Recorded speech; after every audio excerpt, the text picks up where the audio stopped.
Right. Assalamu alaikum, everyone. Is my audio okay? Yeah, it's fine. Okay, sounds good.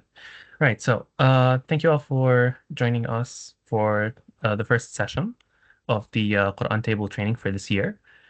This year's theme, as I said before, is going to be about the reliability of the Quran. You know, our religion is based on sources. It is not something random made up by people. It is not something we take by word of mouth. It is something that we are certain of our sources on this matter. We know where our religion comes from, how it is transmitted to us. These are all things we know and we can basically be certain about. And that's what the theme of the table this year is going to be. And the first most important topic is the Quran. How do we know that the Quran is authentic, let alone being the word of God? How do we know that what we have today is what they had all those years ago? But before that, why does it even matter? The most important question is, before something is authentic, does it matter if it's authentic? So basically, is it authoritative? Do I have to listen to it in the first place? And the obvious answer with the Quran is yes, because the Quran derives its authority from the Shahada. When you say that there is no God worthy of worship except Allah, that necessitates knowing what Allah said. That necessitates uh, you are saying that you will worship him. How do you do that? What does he want from you? That is all part of revelation. So that is primarily where the Quran gets its authority from. It is not because the Quran says that it's authoritative that it becomes authoritative. That's not why. That would be circular reasoning. The Quran is authoritative because we believe in God and this is his word. So the importance of preservation. Back then, so let's say the Prophet himself. Obviously, he knew that it was the word of God because it was spoken to him. The Sahaba obviously knew that it was the word of God because the Prophet was with them. Everyone after them, though, was disconnected from the events. They weren't there for it. So, for them, it was necessary to know whether or not these words have been preserved. That's why preservation is important. And that is, if I had to say, the one thing that Muslims can hold over the other religions is that our book has actually been preserved. You don't find the disagreements, you don't find the differences, you don't find the changes that you find in other religions in the Quran. And actually, this script at the bottom, is the famous verse, "Inna nahnu nazzalna dhikra wa inna lahu lahafidhun." It is from a very early manuscript, as you can see by the handwriting.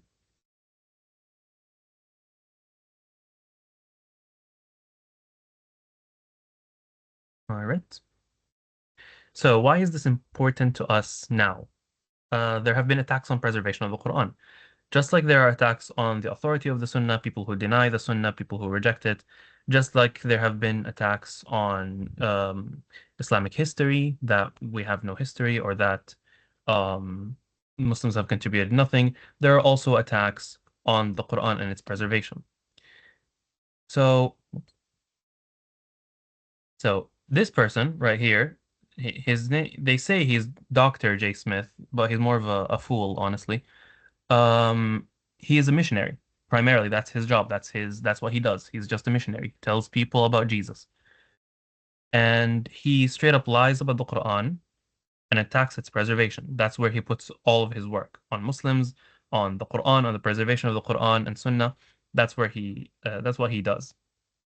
So he is one of these enemies of the Quran.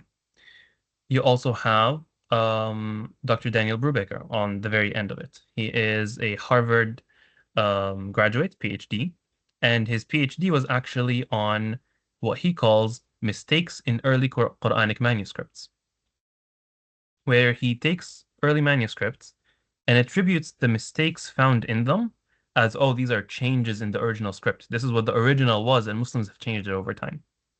Obviously, he's wrong. And in the middle is an actual researcher. His name is Dr. Marian van Putten. He is a non-Muslim. He's an Orientalist, but he's actually a researcher worth his salt. And he is, if I had to say, would be the most well-known researcher in the field of Quranic manuscripts in the modern times. So, what can you notice from this list? You can unmute.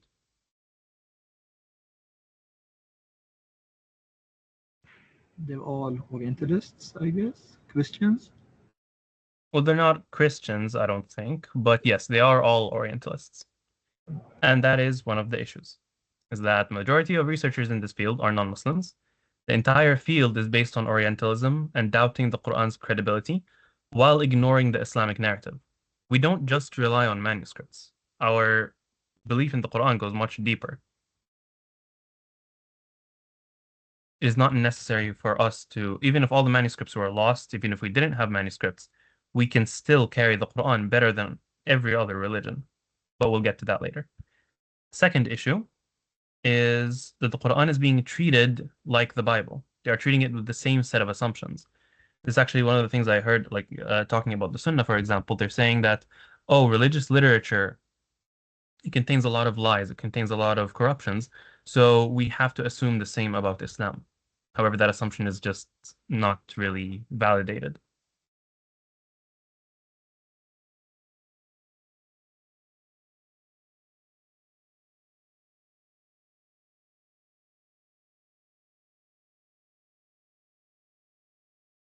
Sorry. Yeah, this takes on to the other point, which is textual criticism. So what is textual criticism? It is the study of early manuscripts to determine what the original writing was.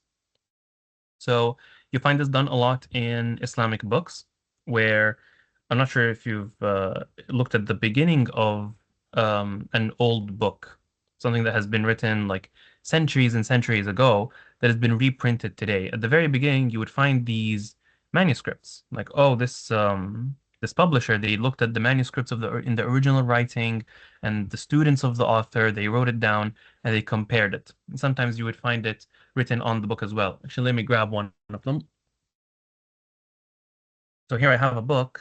It says محقق على 120 مخطوطة. So basically it has been checked against 120 manuscripts to ensure that we have actually the original, what the author actually wrote. And you do that by comparing the manuscripts. So that is basically the field of textual criticism.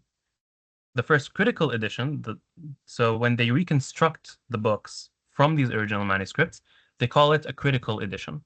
So the first critical edition of the New Testament, which is just the story of Jesus, basically, was published in 1831, 1,831 years after the events that it's talking about. That's when they decided to collect the manuscripts and actually figure out what really was said. Can you guess when the first critical edition of the Quran was made? There are two answers here.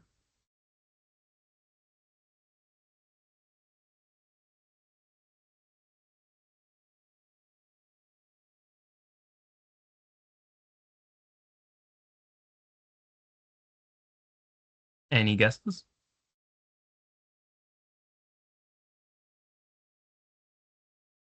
For the question, I couldn't hear you properly. Can you say it again?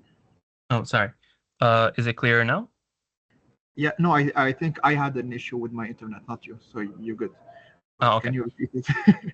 No worries. So it's this third line. Can you guess when the first critical edition of the Quran was made? So basically, when did we decide to sit down, look at the manuscripts, and figure out what the original said? There are two answers here. Hmm,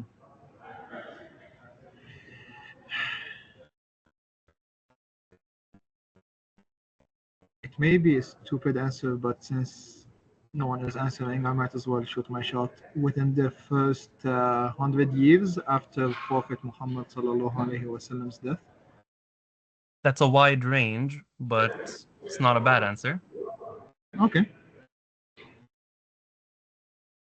Anyone else?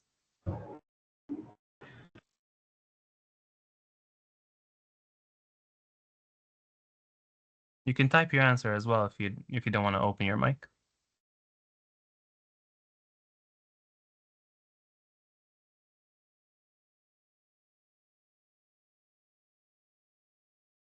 I think 20 years after the death of the Prophet Muhammad والسلام, and I think it was also after with Uthman, but I don't No, عليه السلام, but I don't know when exactly. Okay, that is correct. That is one of the two answers. So yes, that is true. Um, i- if we go with this definition of textual criticism, that it is the study of early manuscripts to determine the original, then yes, this was done actually right after the death of the Prophet. After the death of the Prophet ﷺ, there was no more revelation, it was over, but everything was written down. The entire Quran was written down within these manuscripts. Well, not manuscripts, because they didn't use paper much. It was written on bone, it was written on parchment, on leaves, on skin, on anything they can find. Then after the Prophet's death, they sat down, sifted through them, and got them collected. That was done in the time of Abu Bakr. In the time of Uthman, they did it again. But we'll get to that, to describing the difference between the two collections later. So you could say that the first time the Quran was collected, it was a critical edition. We looked through the manuscripts, we found everything, we wrote it down. However, there's another answer. Today, there's a group in Berlin who has their official mission as reconstructing the original Quran, like making a critical edition of the Quran based on the manuscripts. This ignores the oral tradition of the Quran. They're not interested in the Muslim narrative. They're not interested in um, making an authentic Quran. They're interested in an ideological version of the Quran. They want a Quran that is the same as the Bible, that is uncertain, because that's what manuscripts are. They're uncertain. You don't know what manuscript you're looking at. You don't know who wrote it. You don't know why they wrote it. You don't know what it says. All you have is just, writings. That's it. It could have been an enemy of Islam who wrote this manuscript, purposefully introduced mistakes into it, just to say, like, oh, look, the Quran has been changed. You don't know that. It might be a far-fetched assumption, but it's still possible. So that's one of the limitations of textual criticism. It's that manuscripts can't talk. So, what makes the Quran special compared to all these different books? Why do we say that the Quran does not need to rely on its written evidence? Well, because it has a dual chain of transmission. The first one, the most important one, is the oral chain. This consists, just like hadith, if you open up any hadith book, you would find that the hadith was transmitted through narrators. These narrators got it from each other, ultimately getting it from the Prophet. And in the case of the Quran, he got it from Jibreel alayhi salam, who got it from Allah Azza wa Jal. That is called an isnad. That is the chain of narration. And then you have something called an ijaza. An ijaza is basically when you sit down with your teacher, you recite the entire Quran, they make sure that you know how to recite it, and they allow you to teach in a certain method. What you recited to them, now you can teach it to people. When you have many people having these different chains and all of them memorizing the same thing and narrating it in the same way, and you have so many people in a way that it becomes impossible or unreasonable to believe that they could have conspired to lie about it. That's what we know as tawatur. Basically, it becomes a mass transmitted report. So, for example, let me ask you a question. Has anyone here visited Antarctica? If anyone says yes, I'm going to be a bit embarrassed, but okay.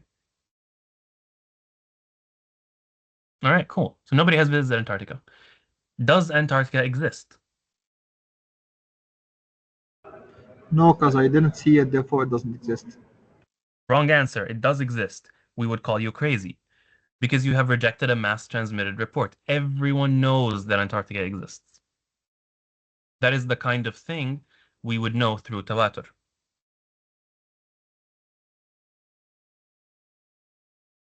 Does that make sense? Yes? Someone has a question? Yeah, because actually, technically, someone can come up with like, yeah, I did see it.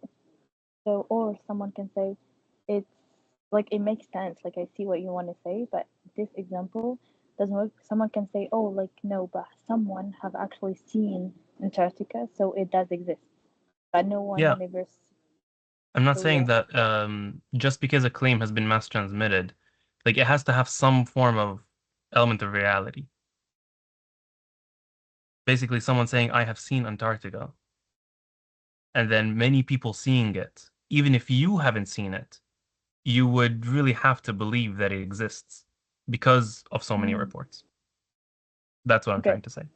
Okay, perfect. Thank you. Okay. But in this case, a follow-up question, like the infamous Darwin theory, now it's getting, a huge mass. They try to say there's an element of reality to it and all that, but we're getting to the point where it has this huge mass where, as you told me, the small minority that says that it's invalid, it's a theory, they're the ones who are called crazy. Okay. Again, this doesn't have any element of seeing it. They weren't there. They're not claiming to have seen it. They're not claiming to have seen evolution. They're claiming that this is the way things happened. That's simply a claim. It's not a report. Right. So what actually would count as a mass transmitted report in the situation is that people know of people who believe in evolution. And that's the fact. Even if I've never heard anyone say it, simply knowing that other people have heard them say it makes me know that they have said it. It doesn't make it true. Does that make sense? Yeah, yeah, I guess. Yeah. All right.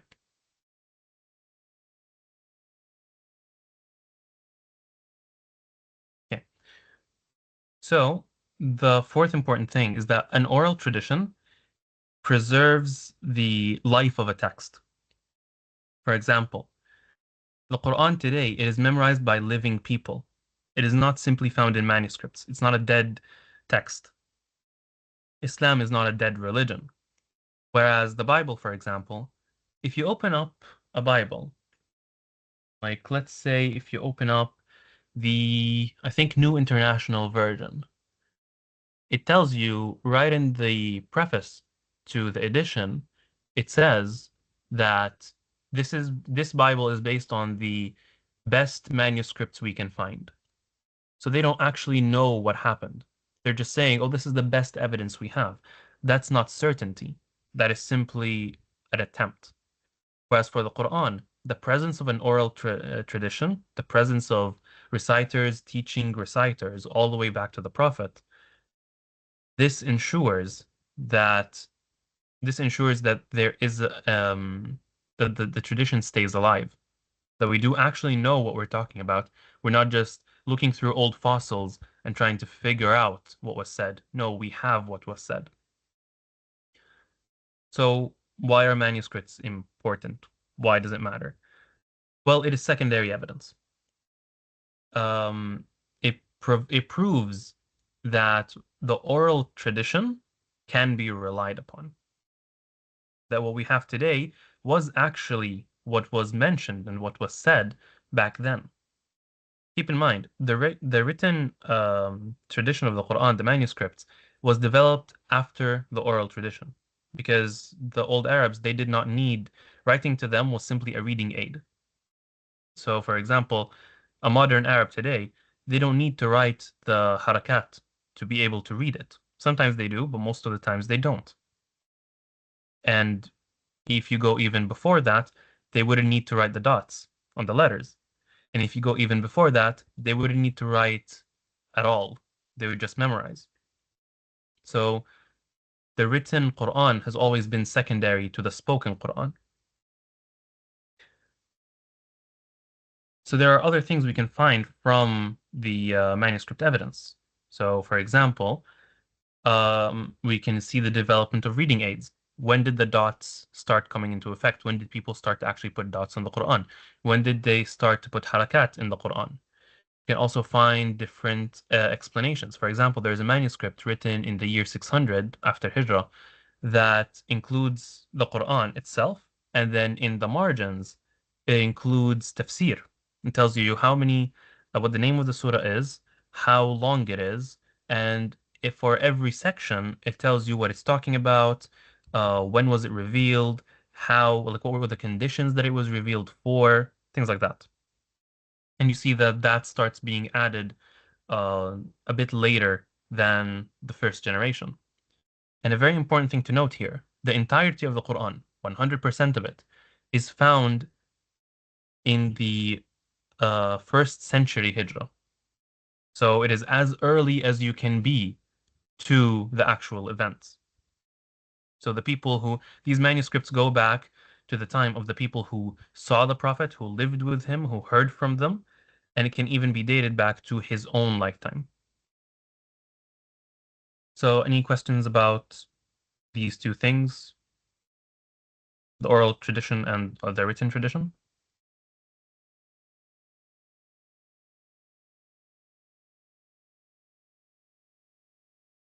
Okay. So let's go a bit deeper into these different topics. So Isnad, here I have a picture of the reciters of South Africa. So what they did in South Africa is they noticed that their students were not their students did not know who the teachers of their teachers were. So they lost this art of tracking their own chains. So they decided to compile a list of reciters, the modern reciters, and trace their chains all the way back to the Prophet. And for example, here you see the very bottom in gray. These are the names of the modern reciters in South Africa, only in Cape Town. And these are their teachers all the way back to Ibrahim al-Ubaidi. So this person, he is a major historical teacher of the Quran, and the rest of the book takes the chain all the way back to the Prophet. And there are many chains like this, and it has the profiles of these reciters, like the modern ones, and their names, who they are, who their teachers were, and basically everything about them. So we take great care of our narration chains, basically. So this takes us on to basically the other part about the Quran. Why is it that you have, for example, someone who has an ijaza in Warsh versus someone who has an ijaza in Hafs? Why do they read differently? Just here in Ottawa, we have people reading in different styles of the Quran. And if you watched the video I sent in the chat, you would know that this is because the Prophet said that the Quran has been revealed upon 7 ahruf. The definition of ahruf has been disagreed upon over time, but the most common definition, especially these days, is that it is types of variations possible within the Quranic text. Whether it is variations in the pronunciation of a word, whether it's variation of the word itself, or in the tense, like the verb tense, or in the plural versus singular versus dual form of a word, up to 7 different types of variation. And when you combine different variations of different verses, that can be combined to a recitation style, and that is called a qira'ah. And that is what people read. So yeah, and here are just different types of variations. So where do we know this came from? So why do we say like, oh, the Quran was revealed upon 7 ahruf? How do we know this? Well, there's a hadith about it. It's Sahih hadith in Sunan Nasa'i, and hadith is a bit longer. You can read it if you'd like, but the important part of it is at the very end. Is that Jibreel alayhi salam, he came to the Prophet and he told him, Allah commands you to teach your ummah the Quran with 7 ways of recitation, and whichever way they recite, it will be correct. So here there's a very important point that you may hear of, oh, certain recitations have been, this verse used to be read this way, but now it's no longer read this way. We don't read it like that anymore. Well, does that mean that part of the Quran has been lost? Well, no, because as this hadith said, whichever way they recite, it will be correct. It is sufficient. So any one of these styles is sufficient. The excess is simply a concession. It's a gift from Allah to us. But that doesn't mean that if we lose track of one of these styles, that means we have lost the Quran. No, that's not what that means. Does that make sense?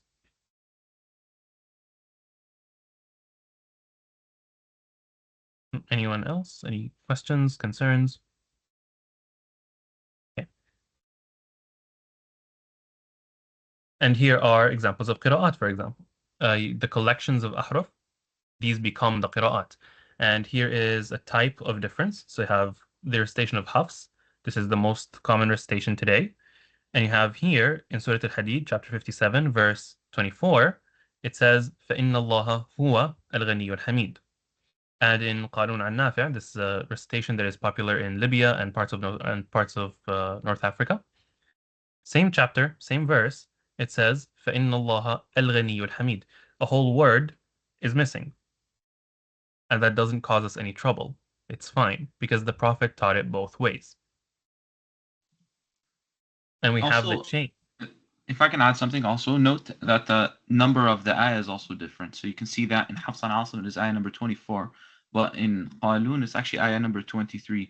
That is just simply to say that even the numbering of the ayat is also connected from the Prophet, peace be upon him.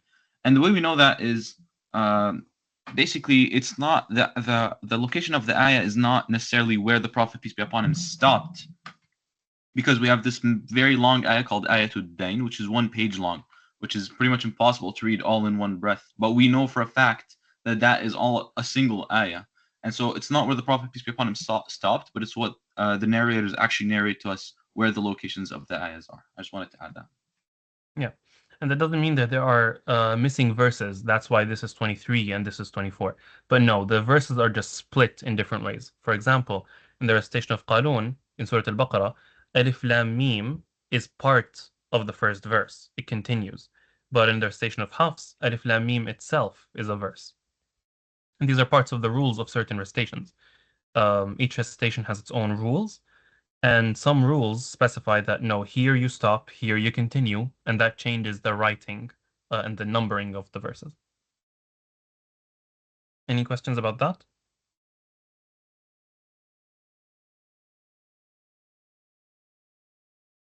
Cool. So, the history of the Quran. How did it get to us? So, personally, I think that the best source on this is the book History of the Quranic Text by Muhammad Mustafa Al-Adami. It is in the syllabus. You can go check it out. I mentioned it in my message, I think yesterday. So, and he goes over the entire thing. How did it get to us? So let's talk about it from the time of the Prophet. So during the time of the Prophet, revelation was still happening.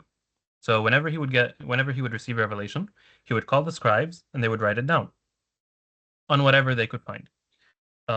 Whether it was on bones, whether it was on leaves, whether it was on parchment, paper, anything they can find. And then, whenever someone became Muslim, the Prophet would assign them a teacher who would teach them the Quran. And this continued until the Prophet's death. And he would tell them which verses went where and what the ordering was. So the ordering of the verses, that's from the Prophet. The ordering of the surah or the parts or everything else like that, there has been some disagreement on it, but there is an opinion that it's the ordering of the chapters specifically is also from the Prophet. Other opinions say that no, it's not, but that's a later discussion.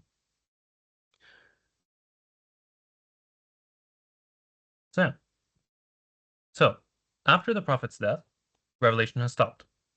Now it is time to collect everything. So why did they want to collect it in the first place?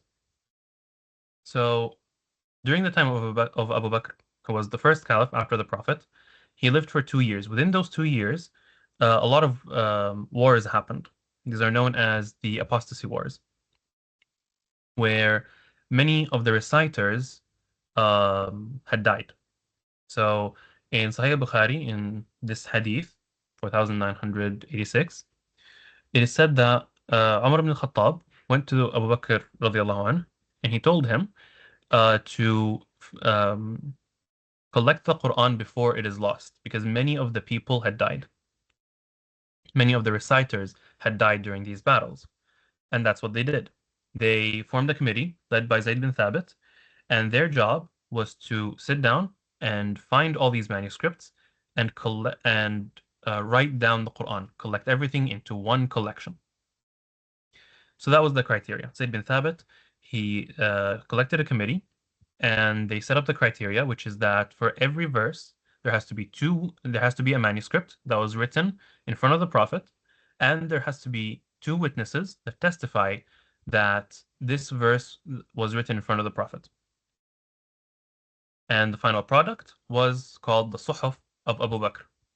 And the term Suhuf is actually important because Zayd bin Thabit also did it again during the time of Uthman. This time, the reason they did it was different. So before, they did it just so they have a collection. This time, the reason was because the Islamic lands have expanded so much that now non-Arabs started to become Muslim. And they were making mistakes in the Quran, and they were fighting about it. So to standardize their recitation and to make sure that people don't start arguing about the Quran, in the same way that the Jews and the Christians argued about their book, it was actually Hudayfa ibn al-Yaman who advised Uthman radiallahu anh to collect the Quran a second time. And this was again led by Zayd bin Thabit. This time what they had done is after collecting everything, they split it into, they recopied it into 4 copies. And the 4 copies were sent to Medina, Sham, Basra, and Kufa. There are different narrations about the number of copies. At minimum 4, plus the one that Uthman kept for himself, and at maximum 8. However, the most common opinion is that it's 4.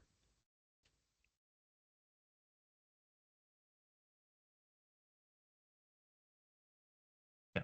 And an important thing to note here, which actually shows the genius of Uthman radiallahu anh, someone could ask, why didn't they just take what was collected the first time and use that? Well, they did and they didn't as well. So after the death of Abu Bakr, the compilation remained with Umar. It was still part of the state ownership because he was the Khalifa. He had it with him. It was owned by the state. However, after Umar's death, it didn't go to Uthman. It went to Umar's daughter, Hafsa. And now it's basically private property. It is a private person's ownership. So during the time of Uthman, there was a lot of political instability. So because of that, he needed to collect again. It was, you could think of it as also a political move. There was 2 reasons. The first one was the reason they wanted to collect was because of the mispronunciation by the reverts. And the reason they decided to not just rely on the original, but to also recollect from new manuscripts, like refind the manuscripts and recollect and rewrite from them, was so that the Sahaba who were away fighting can now participate, so that more people can participate in the Quran. It was done as a community effort. And the second reason is so that nobody can cast doubt on the collection of the Quran. It was done in front of them. It was done in public. We were no longer relying on someone's collection, on a private collection, which was now the property of Hafsa radiallahu anha. But now it was public property again. And then Uthman radiallahu anh checked it with the original compilation, and they found that it was all matching. They corrected anything that could have been a mistake. It was based on the original. And then they burnt all the other manuscripts. Everything that deviated was burnt. Someone could say, why did they burn it? Why didn't they just correct it? Well, because the material they were writing on could not be corrected. It was such bad quality paper that you can't simply correct it. You had to burn it. But if it was written on leather, for example, that's fine. Then they corrected it. So if someone asks you, oh, Uthman burned the Quran, well, no, they collected it, they corrected whatever had mistakes, and then they burned what could not be corrected. Does that make sense? I have a question that you probably don't know the answer to. You said they corrected the very few mistakes. Do we know how many mistakes were there, like the frequency, that kind of stuff, or no? No, I haven't come across any reports about that. So, no. Okay, thanks.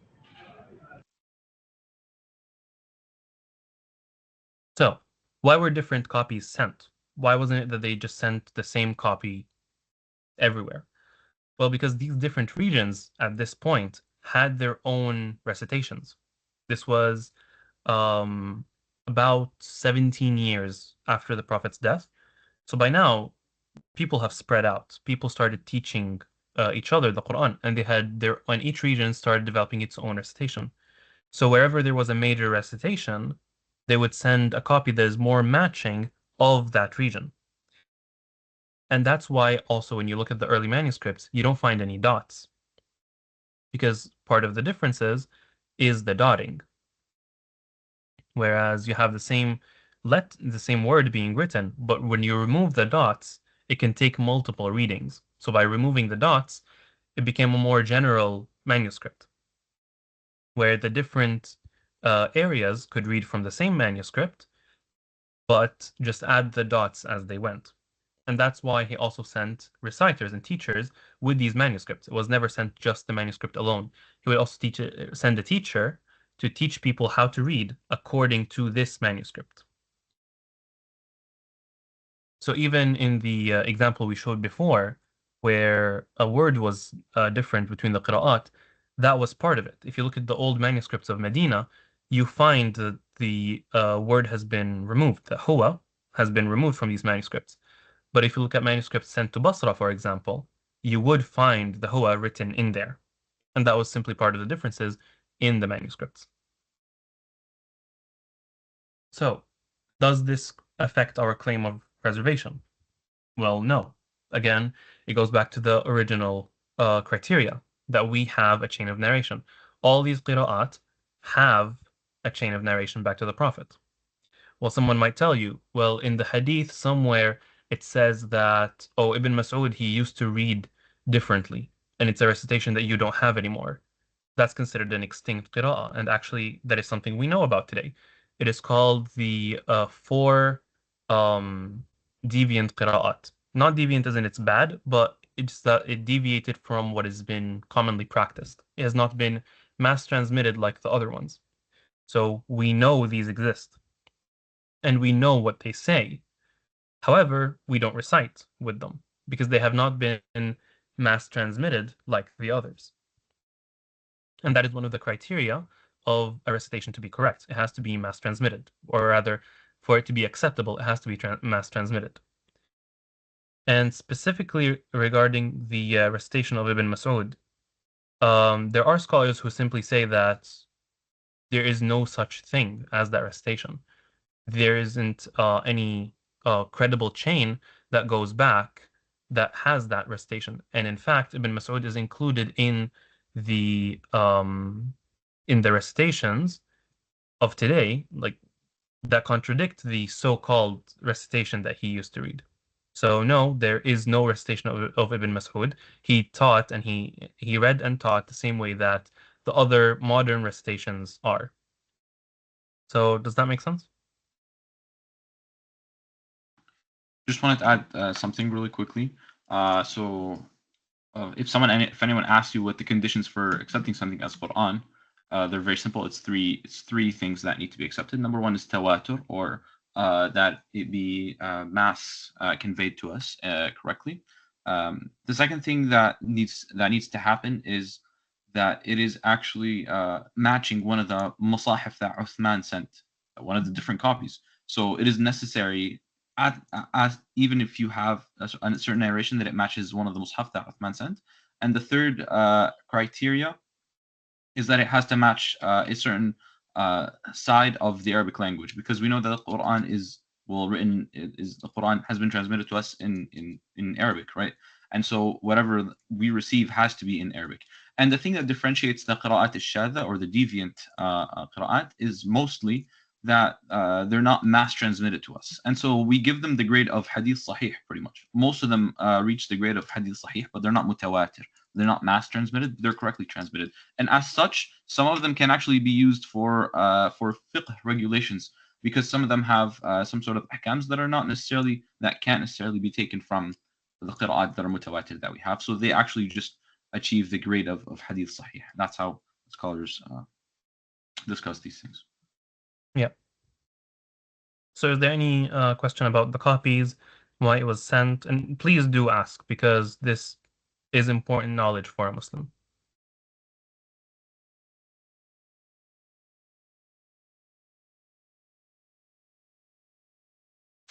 Sorry, I have a question. Like, if Yeah. someone asked me from where did I get all these details, like what Uthman did and the correction and everything, and how I am sure of that all this is correct, what do I have to ask?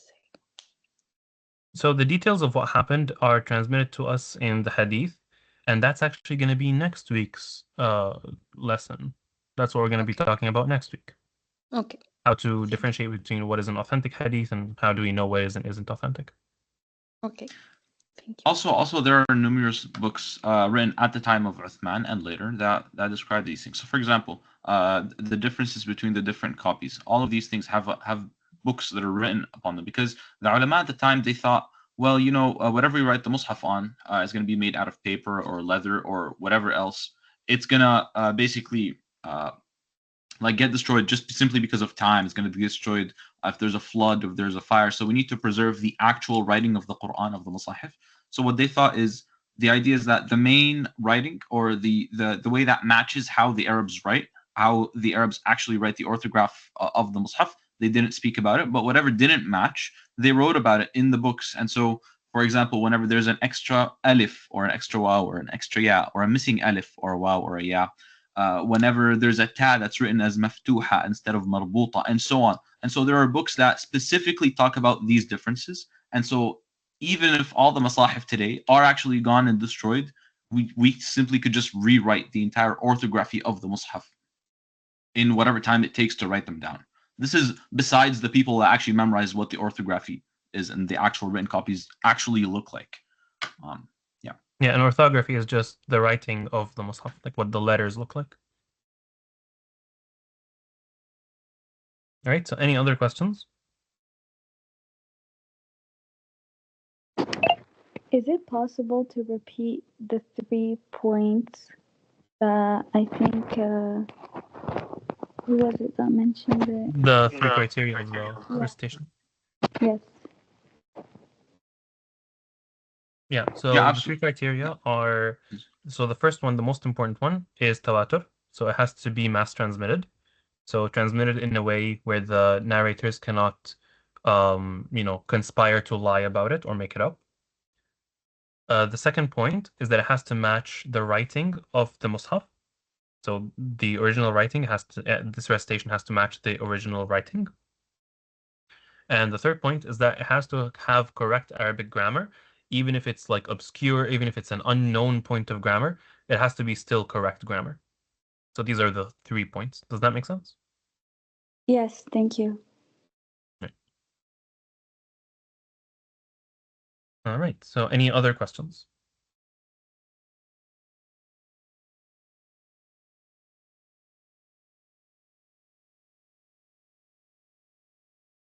All right. Sounds good. So when it comes to manuscripts, you can actually get a lot of information from it. We're just going to cover a few points here. So you can actually get the general time period of the manuscript. So the Quranic manuscripts have certain features that have changed over time. For example, the writing style. There are different fonts that Arabs have used over time. The earliest one is called Hijazi, and the earliest manuscripts we have are written in that font. After it was Kufi, so based on the font, we can determine a general time period. For example, if you just grab your mushaf that's in your room and you open it, you're not going to find that font all the way back 1,000 years ago. You're going to find a different font. So based on the font, we can tell the general time period. Also, the decorations, the dots, the different pictures that are written in a mushaf that are not part of the words. These things came in later. The scholars of earlier times had a very strict approach to the Quran. They did not want to add not a thing on it, not even the dots, not the markings, not the explanations, not even the names of the chapters. They didn't want to add anything. So the later copies started having these decorations. So if you find a copy with a decoration, it's likely a later one than an earlier one. You can also tell the recitation. If a manuscript is missing a certain word that matches a recitation, you would actually be able to tell what recitation this mushaf is following. It's a bit difficult. I tried doing it with 10 manuscripts and it was I was not able to do it. But you could tell what recitation at least this chapter or this verse is talking about or using based on the manuscript, obviously.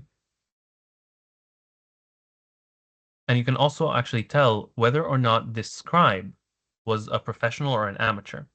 If the writing is messy, if it suddenly changes direction, or if it's changing its style, or if it's slanted, that's an amateur.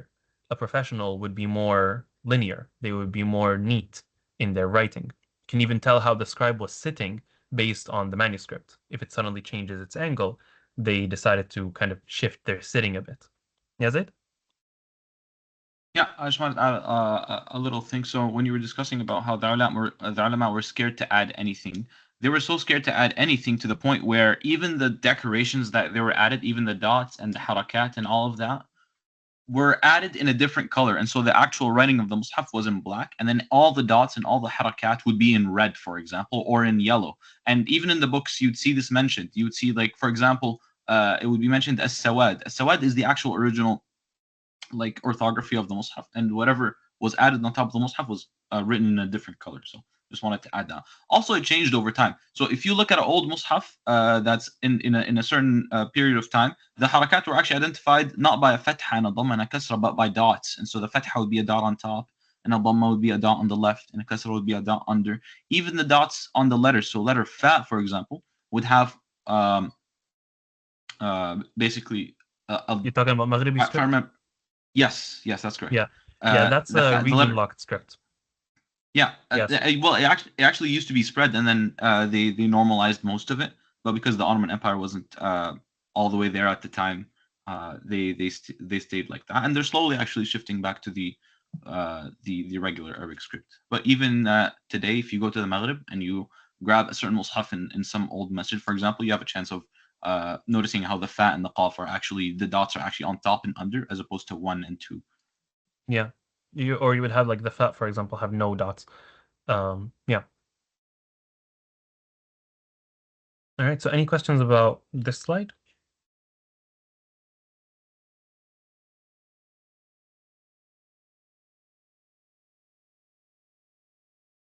Cool. All right. So this is basically the end. There's an assignment. So, and actually, I'll show you how to do it. So I want you to find at least 5 manuscripts of your favorite surah or your favorite verse. Let's keep it to verse. If anyone likes Surah Al-Baqarah, it's going to be tough luck for you. And then compare it with the modern Mus'haf.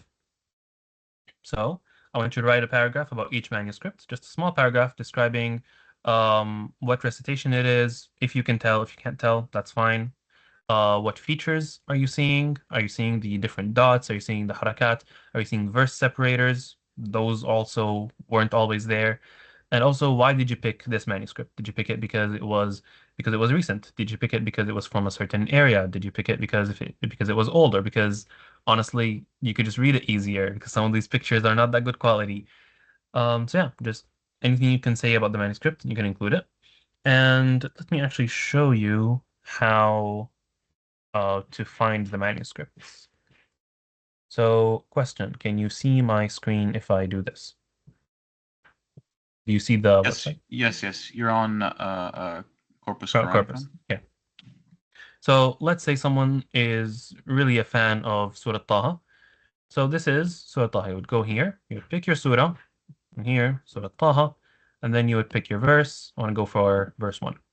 And here are all the manuscripts. So I can just find whichever manuscript I like. This one seems interesting, looks pretty old. You can see here, actually, it is written in Kufic writing. So it is not Hijazi. This is the second writing style that was developed. The city is from Damascus. The estimated time, it's from the year 660 to 710. This is in the Gregorian calendar. So this is not Hijri. This is not from the 6th. This is not from the 7th century Hijri. It's from the 7th century AD. So this actually turns out to be a very, very early manuscript. So I think within the 1st century Hijri. So yeah, very interesting. And also, for some manuscripts, well, actually, this is the only one I could find that for, you actually have carbon dating. So this puts it, I think, at the year 72 Hijri. So always fun to find those manuscripts. And then we can find here the manuscript itself. You could find the writing. Here it is. Bismillah ar-Rahman ar-Rahim. طه ما أنزلنا عليك القرآن لتشقى. So yeah. And here on the right, for some manuscripts, you would find a comparison with the modern Mus'haf to see what was added, what was changed, what's missing. So yeah, that's the assignment. Just find 5 of these. Say what features you can notice. What do you think about it? Why'd you pick it? And yeah, basically have fun with it. And as you can see, the points that Zaid was talking about, here are the dots. Here, this collection of small dots is... Yes, and they're in actually red. a They're verse not in black, separator. yeah. Yeah. You can see, like, the only black stuff is the original Quran. So yeah. Any questions about that?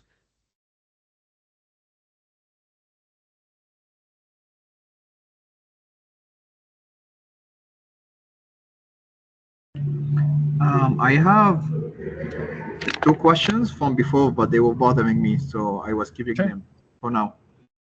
Okay, so you said there was 2 compilations of the Quran, and the second one had mistakes compared to the first, right? And they fixed it. No, okay. So, the way they did the compilations, Yeah. the first compilation was based on the original manuscripts. They just collected the manuscripts. Yeah. The second compilation was another collection of manuscripts, but they compared it against the first one. So they basically did 2 things. They compared it against the first one, and they recollected on their own. Whatever was different between the final compilation they had, because now they're rewriting, whatever they had different, they would correct it based on the first one. So it's not that they had mistakes in it, it's that when you copy anything, whenever you're copying anything, you're bound to make some mistakes because that's how humans work. Okay. So they would correct it based on the original collection. Okay, so my original question would be, if the second compilation had mistakes, how do we know that the first didn't have? But the question is not valid since they didn't copy the first, they just... Collected it, yes. Okay, well, how do we know in this case that that they The did first one not did not have make mistakes? Yeah. Yeah, because those were written during the time of the Prophet. Those were written during his time. They were corrected during his time. He would read to them. They would write. They would read back to him. He would correct them. Beautiful. Okay. Okay, hello. Oh, Issa, I have one more question. Yeah. You said one of the 3 criteria is that has to be mass transmitted. But my thing is, if someone recites wrong and teaches it to other, who teach it to others, won't this wrong teaching be eventually mass transmitted? No, because when we say mass transmitted, we don't mean one person teaching to one person and then another person teaching to like 3 people. That's not considered mass transmitted. For something to be considered mass transmitted, it has to have multiple narrators in each level. In each level, you mean at the same time period? Yeah. So you have, for example, everyone here says the same thing to one person. Like not one person, but each one like says it to a different person. Okay. Hello. And then all those people say it to the same number of people. That's Nice. mass transmitted. Okay. Yeah. If at any point the chain reduces from that number, it becomes 1 or 2, it's no longer considered mass transmitted. It was, not anymore. Perfect. Basically, the idea behind that is, let's say you have 40 people transmitting the same thing, and then one person even makes a mistake, even just by accidentally making a mistake. You have 39 people gonna correct him. Also, Right. these 40 people that we're gonna talk about, they're all Sahaba that directly took from the Prophet, peace be upon him. Most of which actually writers of the Wahy that wrote down the Quran. And so, if you have the first layer being mutawatir, and then their second layer being mutawatir, it's literally impossible to make a mistake, because whatever mistake happens will be corrected by literally hundreds of people. Perfect. Yeah. Perfect. That's why you can go anywhere today and you would ask them to read according to this recitation in this style, and they would read the same way. If they make a mistake and they argue about it, there's always like 10 others who can correct them. MashaAllah. Perfect. Amazing. Thanks. Okay, any other questions about anything? Do you have any questions about how the Quran was transmitted, how the Quran was taught, how manuscripts were written, how it was compiled, anything at all. And please don't feel shy. Like, yes, it's 9, but I'm here until all the questions get answered. Now that you mention it, I felt shy because I was asking a lot of questions. But okay, here's the last one, really, last one. No, So ask as let's much say, as you want. thanks. Well, you would say that. I'm not sure the other participants are happy about it.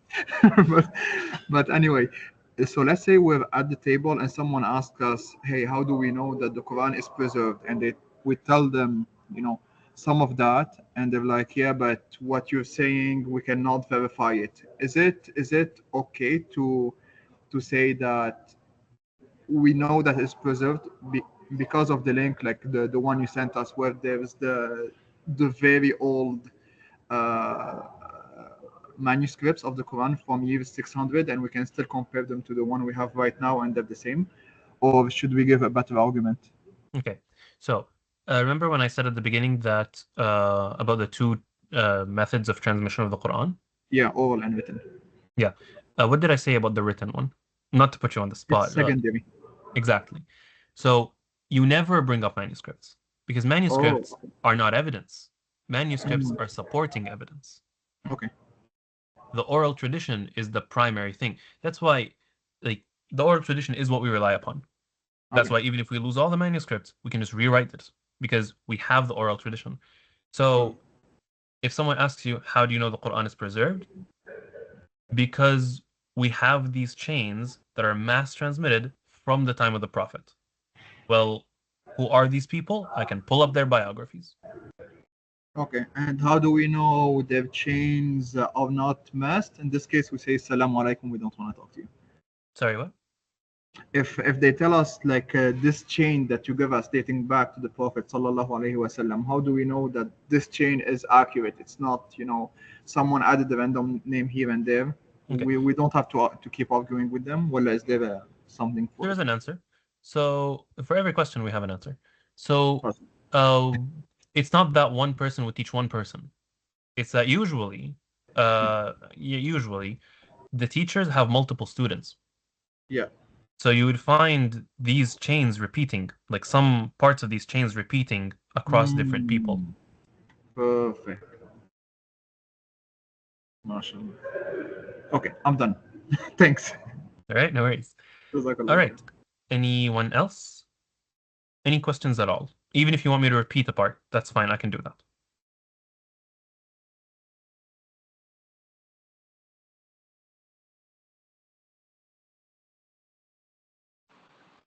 I have a question. Yes. Okay. So like just like what you said right now about the chain being repeated in different like for different people, I didn't get that. Okay. So let me pull up something. Or were you like I don't know. I think I understood, but I'm not sure if I understood what you wanted to say. So basically what did you ever sit with a teacher to learn Quran? Yeah, How many students were there?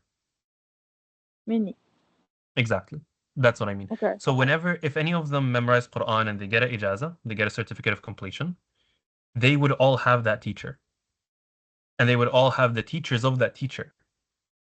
So you can prove historically from like different ways, right? Like different chains. That's what you meant? Like we can find out from different ways. Yeah, when Like I you can compare check these if certificates, I know that these people actually did exist and they did teach because they're all agreeing that these people did teach. okay. Yeah, that makes sense.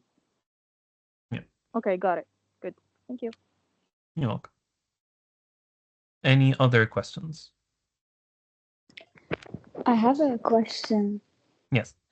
If we're at the table and someone brings up one of the researchers you mentioned in the beginning or any other researchers, should we just tell them that basically their research is invalid because they base it upon the manuscripts instead of the first part, like the oral part?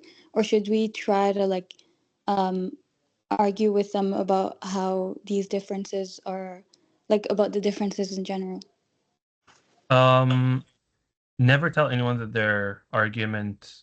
Okay, how do I word this? If they tell you, "Oh well, didn't you hear what like Jay Smith said?" For example, Marianne Van Putten, he's like the one in the middle. He's an actual researcher. The other two are just quacks. He believes that it is impossible to link any book to its original author, just axiomatically. He just holds that as a belief, as a say, as a religion. If someone comes up to me and says, well, Marian Van Putten, he says that it's impossible to prove preservation objectively, I would say, well, okay, fine, that's based on manuscripts. We have other sources. We are not talking about the Bible here, you're talking about the Quran. That's number one. But I can also argue about the manuscripts. So you could do both, but I wouldn't tell them that their argument is invalid because they're relying on manuscripts. I would kind of redirect it to show that we have two chains, not just one. So even if the argument was invalid based on manuscripts, I could use the oral chain as well. Does that make sense? Yeah, it makes sense. Thank you. Okay. And just to fully answer Shima's question. But yeah, any other questions in the meantime while I'm pulling up this? Actually, I have a question. Yes. I was thinking of the oral transmission as the main component of the preservation of the Quran, but if somebody comes to the table and asks, like, since it's a human transmission, it's possible that it has mistakes. So how would you answer that person? Say that since there is mass preservation, it's possible to verify the oral transmission. Does it make sense? Yeah, that would be the answer.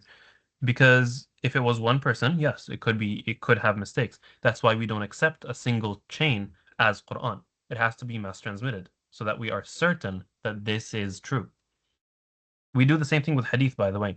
If a hadith, even just because a hadith says sahih, does not mean that the Prophet definitely 100% for certain said it. It's just very likely that he did. Likely enough for us to use it in our lives, but not likely enough for us to like swear by Allah that he said it. Like, no, that requires certainty. But there are other hadith that have been transmitted like that. For example, there's a hadith that says that lying upon the Prophet is unlike lying upon anyone. Anyone who lies upon him, like upon the Prophet, can await their place in hell. That is the most transmitted hadith. It has like 76 chains, or like 77 chains. Something like that. I'm certain that was said. I am certain that he said that. So it's not just Quran, it's also hadith. A single chain is never enough to be certain. You need that level of mass transmission. Does that make sense? Yes. I have a second question, sorry. Sure, no worries. Actually, I think one of the conditions for a manuscript to be like trustworthy in terms of preservation of the Quran, it has to be similar to the manuscripts that Uthman sent to the 4 different locations you talked about. So how do we still have access to those like first manuscripts of the Quran? Okay, that's fine. So funny thing about that, we don't have the like. Sorry, no. Depends who you ask. We have very old manuscripts. Were they the ones that Uthman wrote? I don't think so. We have manuscripts that are titled saying that, oh, this was written by Uthman in the year 30. Not really. Like you can tell that it was not, in fact, the original Uthmanic manuscript, based on the decorations and the style and everything like that. You have reports, however, of authors saying that they saw the manuscript somewhere. And also you have really old manuscripts that go back to the time of the Prophet and the time of Uthman. So yes, we do have old manuscripts that match what we have, like what we can read today. But can I certain kind of like 100% say that these are the manuscripts that Uthman wrote? Like, no, I cannot say that. But either way, we're not accepting a manuscript as Quran. So when you asked the question, you said for a manuscript to be usable as Quran. That's not the case. For us to accept a qira'ah, it has to be matching the original writing. And these rules were written back when they still had them, back when they were still accessible with them. So that's when the rules were written, and it got carried on. And what they mean by that isn't that like, oh, the font has to match, but no, that for example, you can't add a random scene somewhere or like a random letter into the middle of a word. That's what they mean by that. Okay, thank you. Okay. All right, so let me show you this point here. So there's this book, also from the group in South Africa. Do you see my screen? Yeah, yes, we can. Yep, we do. Yes. So, this author, she collected 10 sheikhs in South Africa, and she like talked about them, said who they were, just their biographies basically. And at the beginning of the book, she talks about their isnad. So these are their narration chains. So you can see here that, for example, Ibrahim al-Ubaidi, this person, he taught Ahmed Salamuna, Ahmed Durri Tihami, all the way down to these two reciters. I have another book like right with me here that has a reciter from Kuwait. And if you look in her chain of transmission, you find this same chain. You find Ibrahim al-Ubaidi, who taught Ahmed Salamuna, who taught Ahmed Tihami, Ahmed Mitwalli, all the way down.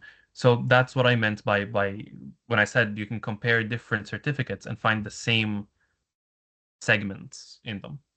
So that's how I know that this list, this naming list, is accurate because it repeats across different certificates.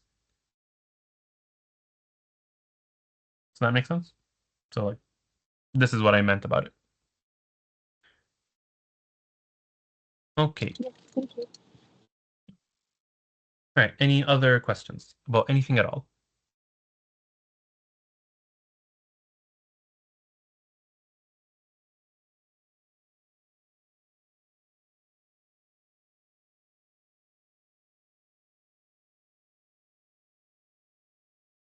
All right. So this is all I have for now. If you'd like to leave, you can, like, the meeting is over, you can leave. I will be kind of making a small like feedback form and a kind of small short quiz just to make sure that I tested like that I explained things properly, that I actually got my message across. It would be very useful, like very helpful if you could fill it out.